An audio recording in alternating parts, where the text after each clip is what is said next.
For so many years, Vince McMahon has been one of the most questionable and scandalous personalities in the media. But somehow, he always seems to get away with everything. Why? Simply because the WWE always tries to cover up for its boss. Well, sorry to break it to you, Vince, but those days are over. And in this video, we'll be showing you all the things that have been hidden about Vince McMahon. Starting off with the most recent and probably the wildest of his hidden secrets, a sexual harassment scandal.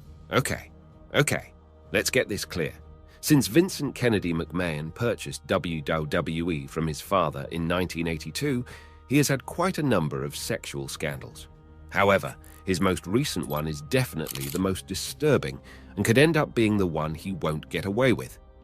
This scandal is based on charges brought forth by former WWE employee Janelle Grant in January 2024. It's important you note that the case hasn't been tried in court, and McMahon hasn't been found guilty or innocent. However, the plaintiff's graphic 67-page lawsuit was more than enough for us to source all this info from. It all started back in 2019, when Janelle Grant was facing some serious mental and financial challenges as a result of her parents passing away and her being unemployed. She met Vince McMahon around this time, specifically in March 2019, and the multi-billionaire came into her life as a form of savior. Obviously, he was the billionaire he is, and she was a struggling young woman. Grant was hopeful he could provide her the financial help she so desperately needed. However, according to the filing Grant and her attorney presented, it wasn't long before she noticed McMahon's intentions for her weren't exactly helpful. He made a lot of promises and scheduled meetings with her, which were originally intended to discuss her getting hired at his company. Instead of actually discussing this, Grant stated that McMahon would greet her in his underwear and make sexual advances towards her. At first, she refused these advances, but after a while, she gave in and agreed to a sexual affair with the WWE CEO. And yeah, Vince was and is still married to Linda McMahon, so Janelle was to keep their affair secret.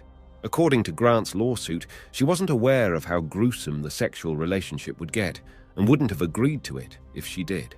In the months and years that followed, McMahon allegedly bruised Grant by forcefully penetrating her with sex toys he had named after his wrestlers. She also alleged that he made very derogatory comments about her to other people and shared naked photos of her with his associates. By 2020, things had gotten worse. And on one occasion in May 2020, McMahon, Grant, and a certain friend, whose identity wasn't disclosed, were having a threesome when the CEO of the world's largest wrestling promotion defecated on her head and made her continue pleasuring his friend.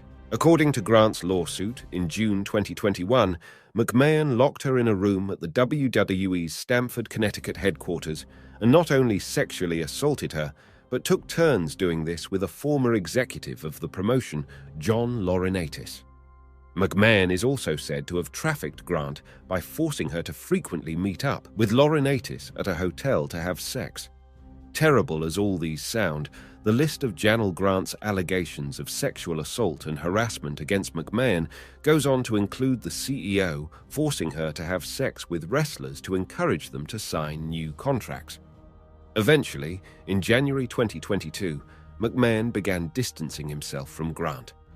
As it turns out, his wife and former US Senate candidate Linda McMahon had found out about the affair, so Vince, in an effort to avoid a divorce, distanced himself from Grant and threatened her not to disclose their relationship to anyone. A little while later, a mysterious WWE personnel presented Grant with an NDA to sign, which she did.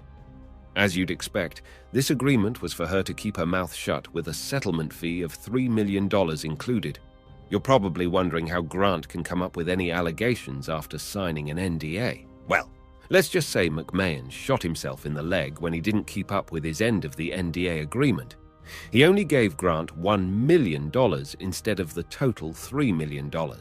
She claims to have been forced to do one more sexual act after getting the $1 million and leaving the company in February 2022, after which she never heard from Vince McMahon again. However, since McMahon didn't completely honor his end of the deal, Grant has gone public with her lawsuit against him. And we've got to say, It's not looking good for the old man. Of course, he has repeatedly denied all of these allegations, including releasing a statement through a spokesperson that read, "This lawsuit is replete with lies, obscene, made-up instances that never occurred, and a vindictive distortion of the truth. He will vigorously defend himself." But that hasn't stopped the backlash from the media, and has more recently proved to be inadequate to save his career. In January 2024, about 6 months after federal prosecutors executed a search warrant for his phone and served him a grand jury subpoena, Vince McMahon had to resign from his position as executive chairman of TKO. If you weren't informed, the WWE and UFC professional fighting promotions had a merger in September 2023, and the two companies are now known under the name TKO. Despite the UFC having the larger 51% stake, McMahon was made the first executive chairman of the company, but has now had to step down with the resurfacing of his sexual abuse allegations. Now get this. This isn't the only sexual scandal he has been involved in. In fact, the entire McMahon versus Grant case came about from an anonymous tip in 2022, after which an internal investigation was launched, and guess what? This investigation uncovered $14.6 million in other alleged payments by the executive to various women for similar charges. Meaning this wasn't the first time such allegations would be made against Vince McMahon. In fact, the first of such allegations was made by Rita Chatterton. You know who this woman is? Probably not. Well, Rita Chatterton is an inductee of both the International Professional Wrestling Hall of Fame and Women's Wrestling Hall of Fame, but not for wrestling. She had wanted to participate in in-ring wrestling, but suffered from a collapsed lung. So instead, Rita chose a career as a referee. She trained under renowned 70s wrestler Tony Altomare, and by 1984, she was named a licensed referee in the state of New York. She soon got employed by the WWF under the name Rita Marie, making her the first female referee in the promotion's